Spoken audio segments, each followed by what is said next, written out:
আসসালামু আলাইকুম। সবাইকে স্বাগত জানাচ্ছি আমার দেশ টপ নিউজে। সঙ্গে আছি তাহমিনা তাসির। শুরুতেই জানিয়ে দিচ্ছি সংবাদ শিরোনাম। প্রধানমন্ত্রীর গুলশানের বাসভবনকে কেপিআই ঘোষণা সরকারের। প্রধানমন্ত্রী বেতনের 10% গরিবদের জন্য সরকারি কোষাগারে ফিরিয়ে দেন। খাগড়াছড়িতে আধিপত্য বিস্তার নিয়ে গোলাগুলি, নিহত 3। বান্দরবানে টানা বৃষ্টি, পাহাড় ধসের শঙ্কায় জনগণকে নিরাপদে সরে যেতে মাইকিং। জুনে মূল্যস্ফীতি কমে 9.16%। 4 জেলায় ধর্ষণ ও হত্যায় 9 জনের মৃত্যুদণ্ড। এবার বিস্তারিত। প্রধানমন্ত্রী তারেক রহমানের রাজধানীর গুলশানের বাসভবনকে বিশেষ শ্রেণীর গুরুত্বপূর্ণ স্থাপনা বা কেপিআই হিসেবে ঘোষণা করেছে সরকার। এর ফলে বাসভবনটি সর্বোচ্চ নিরাপত্তা ব্যবস্থার আওতায় এসেছে। এর চারপাশে বিশেষ নিরাপত্তা বলয় গড়ে তোলা হয়েছে। সূত্রে জানা গেছে, গত 7 জুন কেপিআই সংক্রান্ত কমিটির মাসিক সভায় গুলশানের 196 নম্বর বাসভবনকে বিশেষ শ্রেণীর কেপিআই হিসেবে অন্তর্ভুক্ত করার সুপারিশ করা হয়। ওই সুপারিশের ভিত্তিতে সরকার সম্মতি দেয়। পরে 15 জুন কেপিআই ঘোষণা করে প্রজ্ঞাপন জারি করা হয়। গত শুক্রবার প্রধানমন্ত্রীর বাসভবনকে বিশেষ শ্রেণীর কেপিআই ঘোষণার বিষয়ে গেজেট প্রকাশ করা হয়।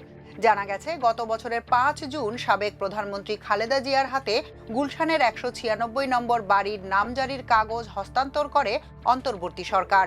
1981 সালের 31 মে রাষ্ট্রপতি হিসেবে দায়িত্ব পালনকালে জিয়াউর রহমান নিহত হওয়ার পর তার স্ত্রী খালেদা জিয়াকে গুলশান এলাকায় প্রায় 1.5 বিঘা জমির উপর নির্মিত বাড়িটি বরাদ্দ দেয়া হয়। নামজারি হওয়ার পর বাড়িটি সংস্কার ও আধুনিকায়ন করে বসবাসের উপযোগী করা হয়। গত বছরের 25 ডিসেম্বর দেশে প্রত্যাবর্তনের পর ওই বাসভবনে ওঠেন তারেক রহমান। এরপর থেকে সপরিবারে সেখানেই বসবাস করছেন তিনি। পরে 12 ফেব্রুয়ারি অনুষ্ঠিত ত্রয়োদশ সংসদ নির্বাচনে বিজয়ী হয়ে প্রধানমন্ত্রী হিসেবে শপথ নেয়ার পরও তিনি ওই বাসভবন থেকেই সরকারি কার্যক্রম পরিচালনা করছেন। সরকার প্রধানের জন্য রাষ্ট্রীয় অতিথি ভবন যমুনাকে প্রস্তুত রাখা হলেও তিনি সেখানে স্থায়ীভাবে বসবাস করেন না।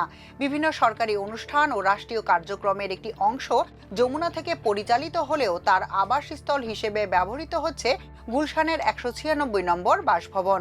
বিশেষ শ্রেণীর কেপিআই হিসেবে ঘোষণার ফলে বাসভবনটির আঙিনা নিরাপত্তা, কর্মকর্তা কর্মচারীদের নিরাপত্তা এবং বাসভবনের তথ্য, নথি ও দলিলপত্রের নিরাপত্তা নিশ্চিতের জন্য বিশেষ ব্যবস্থা নেওয়া হবে। আঙিনা নিরাপত্তার আওতায় বহির নিরাপত্তা ও অভ্যন্তরীণ নিরাপত্তার পৃথক রূপরেখা প্রণয়ন করা হবে। এসব নিরাপত্তা কার্যক্রম তদারকির জন্য স্পেশাল সিকিউরিটি ফোর্সের সমন্বয়ে প্রতিটি বিশেষ শ্রেণীর কেপিআই এর জন্য পৃথক নিরাপত্তা কমিটি গঠন করা হবে। নিরাপত্তা নির্দেশনা অনুযায়ী কেপিআই ঘোষণার পর বাসভবনের চারপাশের সীমানা প্রাচীরের উচ্চতা কমপক্ষে 12 ফুট হতে হবে। এর উপরে আরও 3 ফুট উচ্চতার ওয়াই আকৃতির কাঁটাতারের বেড়া স্থাপন করতে হবে। এছাড়া নিরাপত্তার স্বার্থে আশপাশের সুউচ্চ ভবনগুলো থেকে ছবি তোলা, অস্ত্র এবং স্নাইপার হামলার সম্ভাবনা এবং নজরদারির ঝুঁকি মূল্যায়ন করে বিশেষ পর্যবেক্ষণ ব্যবস্থা গড়ে তোলা হবে। কেপিআই স্থাপনার 150 থেকে 300 মিটারের মধ্যে কোনো উচ্চ ভবন নির্মাণ করতে হলে সংশ্লিষ্ট কর্তৃপক্ষের কেপিআই ছাড়পত্র নিতে হবে। নিরাপত্তা বিধান অনুযায়ী কেপিআই স্থাপনার 25 মিটারের মধ্যে কোনো নতুন ভবন বা স্থাপনা নির্মাণ করা যাবে না।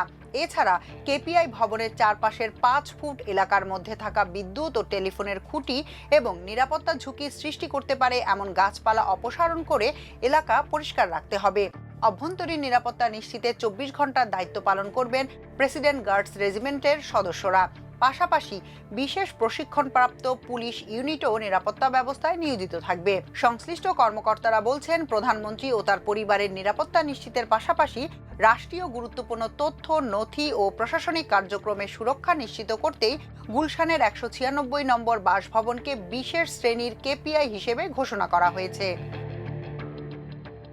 প্রধানমন্ত্রী তারেক রহমান তার বাবা, বিএনপির প্রতিষ্ঠাতা ও সাবেক রাষ্ট্রপতি জিয়াউর রহমানের মতো নিজের বেতনের একটি অংশ সরকারি কোষাগারে ফেরত দিচ্ছেন বলে জানিয়েছেন স্বাস্থ্যমন্ত্রীর মুক্তিযোদ্ধা সর্দার মোহাম্মদ সাখাওয়াত হোসেন।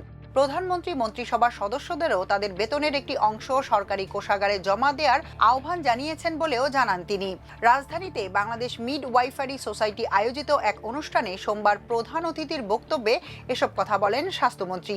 তিনি বলেন, গতকাল একটা মিটিং হয়েছে, একজন প্রধানমন্ত্রী অনেক বড় প্রশ্ন। একটা দেশের প্রশাসনিক প্রধান ব্যক্তি, উনি আমাদের মিটিংয়ে কি বলেছেন জানেন? খুব বিনয়ের সঙ্গে বলেছেন, মন্ত্রী মহোদয়গণ, আমি একটা কথা বলবো আজকে, বিনয় করে বলা, আপনারাও রাখতে পারেন আমার কথাটা, নাও রাখতে পারেন। স্বাস্থ্যমন্ত্রী বলেন, আমি কিন্তু হুবহু কোট করছি, রাখতেও পারেন আমার কথাটা, নাও রাখতে পারেন। তবে আমি অনেক চিন্তা ভাবনা করে দেখেছি, আপনাদের আমার বলা উচিত, এখন আপনাদের ইচ্ছা। যেটা বলবো আমি এটা করছি।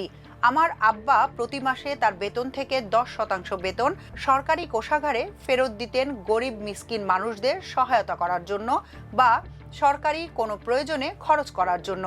আমি কিন্তু বেতন নিচ্ছি, না নিয়ে চলতে পারতেছি না। আমার মাসিক বেতন 1,15,000 টাকা। 10% হারে আমি 11,500 টাকা প্রতি মাসে বেতন থেকে জমা দিচ্ছি। বেতন যখন অ্যাকাউন্টে আসে আমি তুলে একটা চেক দিয়ে দেই গভর্নমেন্টের অ্যাকাউন্টে। আমি আপনাদের অনুরোধ করব, আমার আব্বা কাজটা করতেন, আমি করছি। আপনারাও যদি মনে কিছু না নেন বা যদি আপনাদের পক্ষে সম্ভব হয়, আপনারাও প্রতি মাসে 10% আপনাদের বেতনের টাকাটা সরকারের ঘরে ফেরত দিয়ে দেবেন। খাগড়াছড়ির পানছড়ি উপজেলায় পার্বত্য চট্টগ্রাম সংহতি সমিতি 2 গ্রুপের আধিপত্য বিস্তারের জেরে গোলাগুলিতে 3 জন নিহত হয়েছেন। সোমবার দুপুরে পানছড়ির লোগাং সড়কের মধুমঙ্গলপাড়া এলাকায় এ ঘটনা ঘটে। ঘটনাস্থল থেকে 2টি মিস ফায়ার রাউন্ড, 14টি ব্যবহৃত কার্তুজের খোসা এবং 4টি বুলেট উদ্ধার করা হয়েছে। নিহতরা হলেন রাঙ্গামাটির সাজেকের পদ্মা চাকমা ও ধনা চাকমা, খাগড়াছড়ির পানছড়ি উপজেলার রিয়েল চাকমা। প্রত্যক্ষদর্শীরা জানান, আধিপত্য বিস্তারকে কেন্দ্র করে মধুমঙ্গল পাড়ায় অটোরিকশা থামিয়ে 2 গ্রুপের সংঘর্ষের এক পর্যায়ে কাছ থেকে গুলি চালানো হয়। এতে ঘটনাস্থলেই মারা যায় 3 জন। প্রাথমিক তথ্য অনুযায়ী নিহত একজন জেএসএস এর সদস্য ছিলেন। তিনি 19 মে 2026 বিজিপি ক্যাম্পে আত্মসমর্পণ করেছিলেন। প্রাথমিকভাবে ধারণা হচ্ছে পালিয়ে গিয়ে আত্মসমর্পণ অভ্যন্তরীণ বিরোধের জেরেই এ ঘটনা ঘটেছে।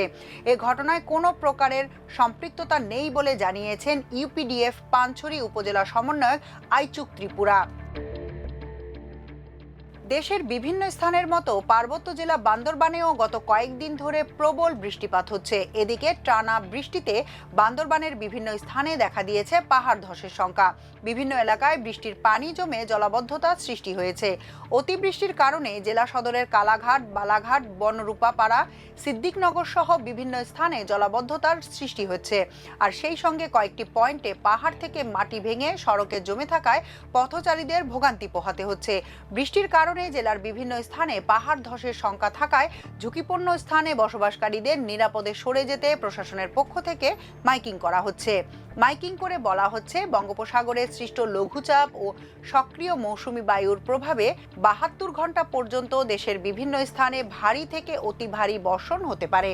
যেহেতু অতি ভারী বর্ষণের ফলে ভূমিধসের শঙ্কা রয়েছে, তাই পাহাড়ের পাদদেশে ও চূড়ায় বসবাসরত সব জনসাধারণকে এ বিষয়ে সতর্ক থাকার জন্য বিশেষভাবে অনুরোধ করা হলো। মে মাসের তুলনায় জুনে দেশের সার্বিক মূল্যস্ফীতি কমেছে। মূলত খাদ্যদ্রব্যের দামের নিম্নগতির কারণেই এই কমতি এসেছে। বাংলাদেশ পরিসংখ্যান ব্যুরোর সর্বশেষ তথ্য অনুযায়ী জুনে সার্বিক মূল্যস্ফীতির হার দাঁড়িয়েছে 9.16%, যা মে মাসে ছিল 9.42%। খাদ্য মূল্যস্ফীতি মে মাসের 9.6% থেকে কমে জুনে 8.6% থেকে সামান্য কমে জুনে 9.61% দাঁড়িয়েছে। এতে বোঝা যায় অর্থনীতির অন্যান্য খাতে মূল্যচাপ এখনো উচ্চ পর্যায়ে রয়েছে।